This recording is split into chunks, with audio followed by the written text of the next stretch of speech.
What's going on, everybody? You know, I love doing these once or twice a month from the 1950s and or 1960s, sort of check-ins to see what the market is doing. What are things selling for? Specifically, what are they selling for under $50, which is the budget for most of us normal people? And then what are the crazy sales? I think you could tell a lot of what's happening in the market by seeing the high-end stuff and seeing the more affordable stuff. It tells you what the wealthy people are going after, and it tells you what the normal people are going after. And each month when I do it, there's usually something that kind of stands out. There's something that jumps out at me. And last month, what I noticed is those cards from the 1960s of Willie Mays. What in the heck is going on with Willie Mays cards? Suddenly became fairly affordable. And people say, oh, you're comparing cards to 2 years ago. And yes, well, I also looked at what do other players' cards, what had they dropped over the last 2 years? And it wasn't nearly the same percentage as Mays. Why?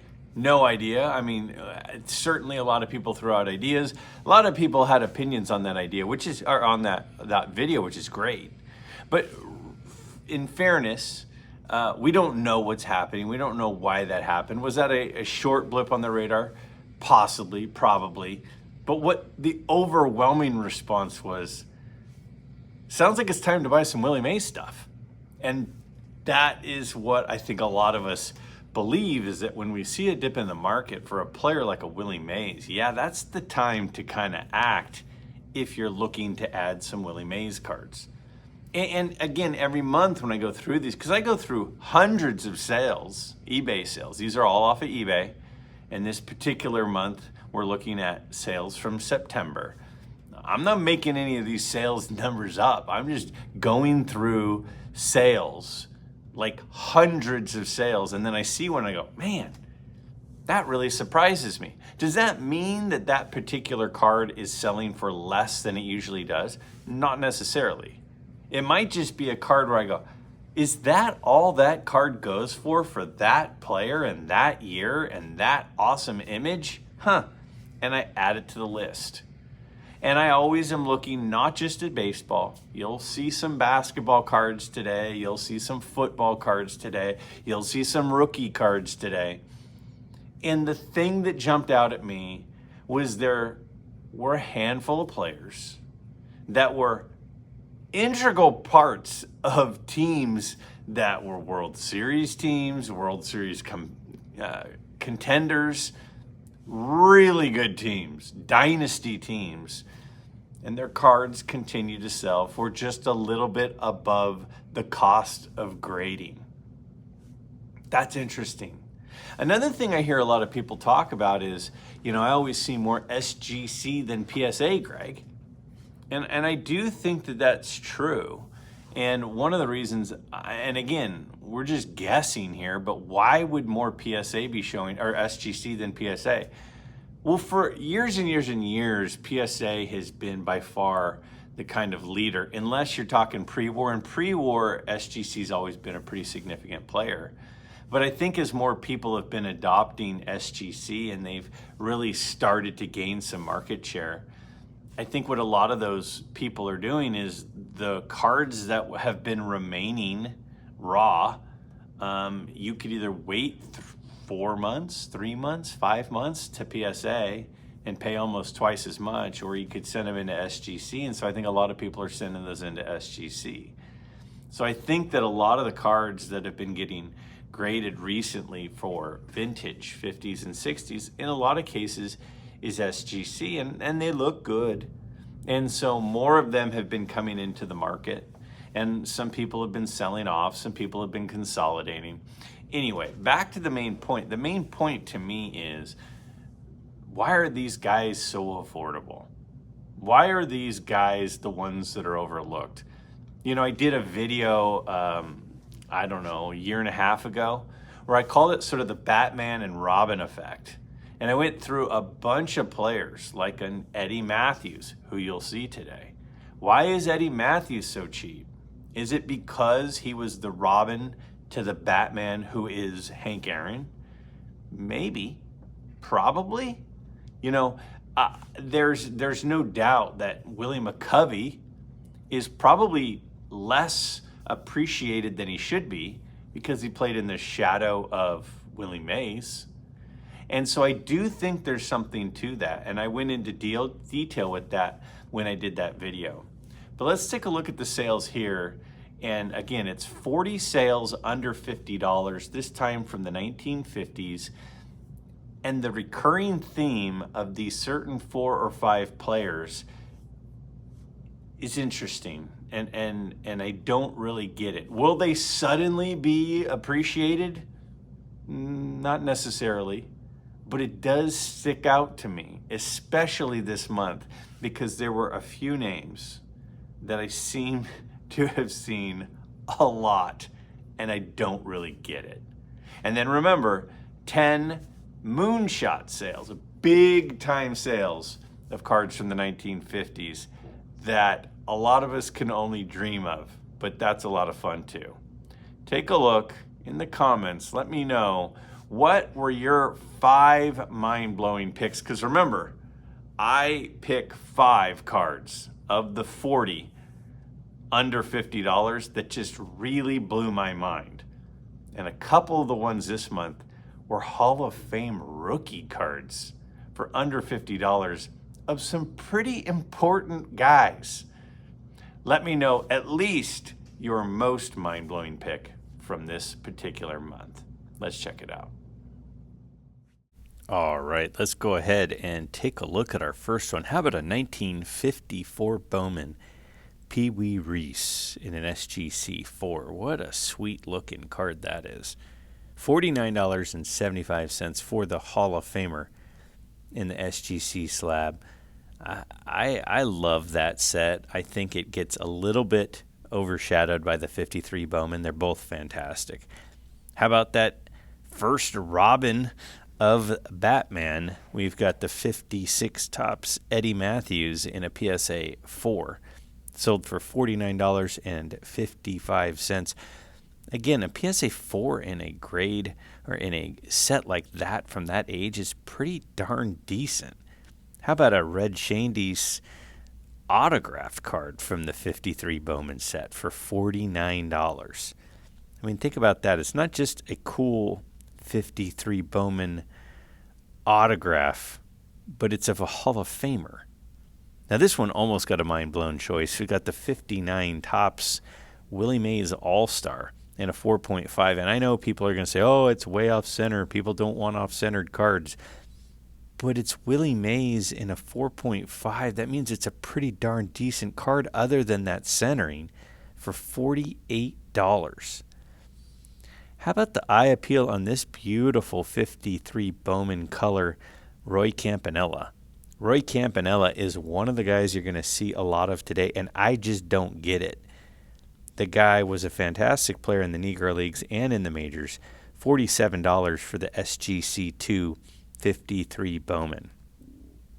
How about Duke Snider? Why is Duke Snider so affordable? Other than his rookie card, his cards are crazy affordable. This is a super cool 57 Topps of Duke Snider in an SGC 5.5 for $46. A 5.5 for the Duke Snider. Now, what is going on here? A 57 Topps Don Drysdale rookie card. Why does Don Drysdale? Is it because of Sandy Koufax? Because this one absolutely blew my mind. That a Don Drysdale rookie card in a 3 was selling for right around $45. One of my favorite cards of all time is the 1951 Bowman Larry Doby. I love the 50 and 51 Bowman Doby cards. This is an SGC2 of Larry Doby from the 51 Bowman set for $45. You're going to see a lot of Doby today. I don't understand. He's such an important player. How about the 55 Bowman Whitey Ford, the ace of the staff of a dynasty? This is his 55 Bowman in a PSA 3.5 for $45. Look at the eye appeal on that card. That's a gorgeous card for $45. How about another tremendous player autographed? This is a 50 Bowman George Kell autographed in a PSA slab. Again, just the slab and the authentication is more than what the card is selling for. Redman cards, I think, are gorgeous. Super overlooked in the hobby. This is a 53 Redman, again, of Roy Campanella, one of the best catchers of all time, in a PSA 4 for $44.04. It doesn't have the tab, but it's still a PSA 4, so it's a super clean card. Next, how about the second card of Bart Starr? And again, I'm going to hear people say, oh, it's way off center. But it's a 4 despite the centering. If it was centered, it'd be a 6. $44 for the Bart Starr second year card. Look at this gorgeous 56 Topps Warren Spawn. I love the 55 and 56 Spawn card. This is an SGC 3. Pretty well centered all the way around. And it is $43, which seems very, very reasonable for one of the best left-handed pitchers of all time. How about another red Shandies? This time it's a 52 Topps in an SGC 2.5. Look at the centering and eye appeal on that card. You got an iconic set, Hall of Famer from an iconic set, and, we're just over $40 for that card. We got a 1950 Bowman Casey Stengel, another Hall of Famer. This 50 Bowman set is one of my absolute favorites. If I were to put a set together, this would be one I would really, really consider. The PSA 4 of Casey Stengel, great eye appeal card for $42. How about a second year Monty Irvin? Monty Irvin's rookie card is at 51 Bowman. This is the 52 Bowman in an SGC 3.5. I love this card. It's got really good eye appeal. My friend Adam, the Vintage Sanctuary, has a beautiful copy of this card. This was $41. Got another Larry Doby. Again, the Jackie Robinson of the American League. His 54 Topps sold for $41 in an SGC 3. Love that card. And again, I think it's got good eye appeal. I know people say, oh, those are all off-center. They're not all off-center. Some of them are very good-looking cards. Look at this. A third-year Johnny Unitas in an SGC 5. Absolutely gorgeous card. $41. And that is my second mind-blowing choice of the month. $41 for a third-year Johnny Unitas in a 5? Again, back to Campanella. Somebody please, seriously, in the comments, explain to me why Campanella doesn't get love. It doesn't make any sense to me. This is a 55 Bowman and a PSA 4 for $38. Little off-center, top to bottom, meaning side to side, but still. You got Pee Wee Reese, a 57 Topps. Pee Wee Reese. So this is the third 57 Topps Dodger that we've seen. This is an SGC 3 of Pee Wee Reese for $37. So we've seen the Snider, we've seen the Drysdale, and now we've got the Pee Wee Reese, $37. Another Campanella. Campanella cards. Maybe I should just go start buying a bunch of Campanella cards, because here's an awesome 56 Topps Campanella in an SGC 2.5. It was $36.88 for a super cool card. Now, this is a SGC 1 51 Bowman Bob Feller. And I don't usually put 1 grades, but a fairly early Bob Feller for $36.55. And when you look at that card, tell me that eye appeal isn't cool. Well-centered, great color for $36. Another Redman. If someone were to look for a non-traditional set, meaning not a Topps or a Bowman, where to go first, I might go with the Redman sets. This is a 52 Redman Pee Wee Reese in a PSA 3, $36.04. Look at that red on that card. Another guy that shows up a couple of times this month is Minnie Minoso. Here's his 53 Topps. Remember, his rookie card is 52. So this is a second-year Minnie Minoso in an SGC 3. $36 for a gorgeous card. How about this 53 Bowman Color Ralph Kiner? Again, that 53 Bowman Color set is one of the favorites in the hobby. And here's a Hall of Famer in a PSA 4 for $36. Ralph Kiner was a slugger in the late 40s, early 50s. Now look at this one, a 59 Topps Symbol of Courage. That is the card of Roy Campanella after his accident in a wheelchair. An SGC 4 for $35.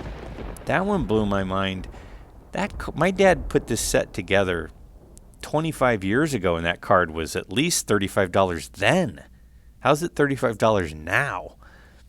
We got a 1956 Topps Whitey Ford. Again, Whitey Ford, ace of the staff of a dynasty, one of the best left-handed pitchers of all time. And his 56 Topps in an SGC 3 is $35. His rookie card is $51, so it's early in his career. Now, we recently were talking about some potential Hall of Famers that aren't in. Who will the Veterans Committee put in this year? Well, Veda Pinson is toward the top of that list. Here's an SGC 5 of his rookie card. And look at the eye appeal on that card. Beautiful card. $34.75. How about a basketball card? You got a Hall of Fame rookie card from the iconic 57 Topps set. You got Bill Sharman from the Celtics. Part of a legacy, part of a dynasty. PSA 2 rookie card, $33. I mean, what do commons go for from that set that are PSA graded already? That one was wild. How about a 58 Topps Whitey Ford? Again, Whitey Ford continues to come up. This is an SGC 5. I love this Whitey Ford card. And look at the centering. Look at the color on that card. For just over $30, right around $30 for that card. Another Whitey Ford, 1954 Bowman Whitey Ford in a PSA 3. Is it just pitchers don't get love? Is that what it is? Because I don't know. Sandy Koufax is expensive. Why is Whitey so cheap? You got a $31.54 Bowman Whitey Ford there. You got another 53 Bowman Color Hall of Famer, a tremendous hitter in Richie Ashburn, an SGC 3 grade, super cool image there for $30. Somebody paid $15 to get this graded. They paid to ship it, and it's only going for $30. Now here's a super iconic, cool card of a non-Hall of Famer, the 57 Topps Ted Kluszewski. This is a famous card for his shirtless or sleeveless shirt, $29.95 for the SGC 4 of Kluszewski showing off the guns in that one.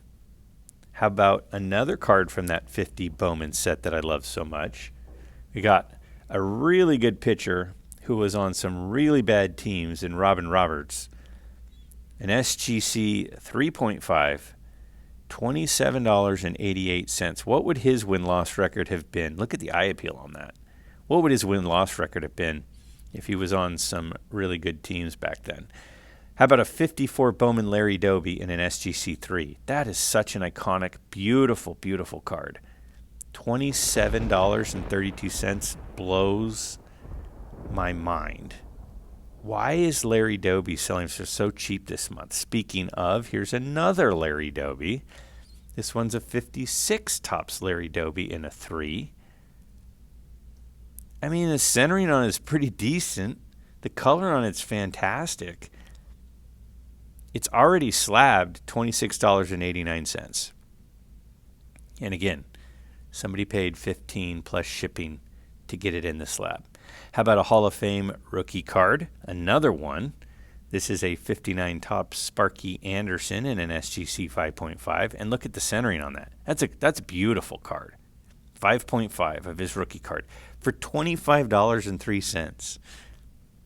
Sparky Anderson is like a historic manager. All right, we got another Warren Spahn, another guy I've gone in detail about how much I admire. An SGC 4 from his 57 Topps set, $24.50, and that's got great eye appeal. This guy's a war hero, an American hero, missed years of service, of baseball for his service. Now check this out. A Bowman, 52 Bowman Mini Minoso rookie card, $23.50. Again, I don't pick ones very often, but this is one of Mini Minoso's rookie cards for $23.50 already graded. All right, and wrapping up our 40 cards under $50, we've got a 1958 Topps Slugger Supreme. You got Ted Williams on the card. It's in an SGC 4, $17.50. That is insanity. All right, let's move into some moonshots, some of the biggest buys of the month. Not the 10 biggest, but 10 big ones. How about a 52 Bowman Mickey Mantle in an SGC 6? Super cool card. Sold for $5,999. That is his second card. His rookie is obviously the 51 Bowman. This is a beautiful 52 Bowman. Look at the color and clarity on that one. How about a Satchel Paige autographed card? One of his, probably his iconic card. Not his most expensive, probably his most affordable, but an iconic card from the 53 Topps set of Satchel Paige, signed for $7,266.07. That would be pretty special to own that card in the PSA Authentic. How about another autographed card? This time it's an autographed Hank Aaron rookie card. The card received a 2. The auto got a 10 grade, $7,301 on a well-centered Hank Aaron rookie card signed in dark blue Sharpie. That is gorgeous for $7,300. I could definitely see why someone wanted to shell out for that one. How about a 51-52 Parkhurst Gordie Howe rookie card? I mean, you got one of the all-time great hockey players, stars, an SGC 6. I mean, right around $9,000 out the door. It's a super cool card.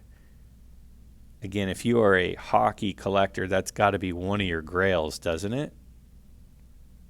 Then we got a 53 Topps Mickey Mantle. This card received a 1.5 on the card, but it's also signed. And its autograph grade is an 8. So the PSA slab of a 1.5 for the card and an 8 for the auto of the 53 Topps Mickey Mantle. One of, if not the best looking Mantle card in his run, signed. Super cool. Now, speaking of good-looking Mantle cards, the other one I think in the running of his best-looking cards is the 56 Topps Mickey Mantle. This received a 8 grade from PSA. Look at how sharp that thing is. Sold for right around $19,000 for the PSA 8 1956 Topps Mickey Mantle. Whenever we're in the 50s and we're looking at the mind-blowing choices, there's always going to be some Mantles in there. Well, how about one of, in my opinion, the best cards in the hobby, the 52 Topps Jackie Robinson in a PSA 6. Sold for a little under $20,000. Look at the deep red. Look at the sharp corners. It's a little OC side to side, but other than that, it is absolutely fantastic and spectacular. That is a stunning card. And then we've got a 52 Topps Willie Mays in a PSA 7. That sold for $31,308. Look at the centering on that. That 52 Topps set is really, really hard to find well centered.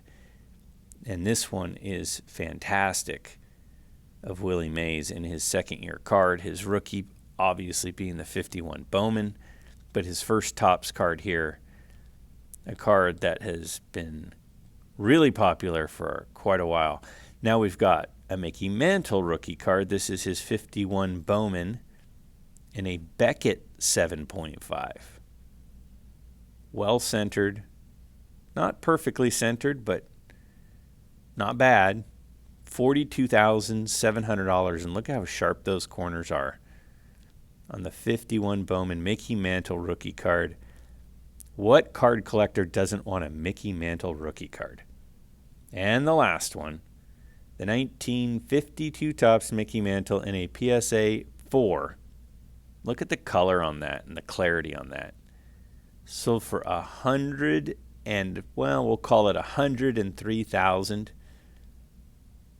on the 52 Topps Mickey Mantle. Absolutely beautiful card. Probably the most iconic card in the hobby. Probably the most iconic Grail card that many of us would love to have, but the price is now in the 6 digits for the PSA 4. What a month.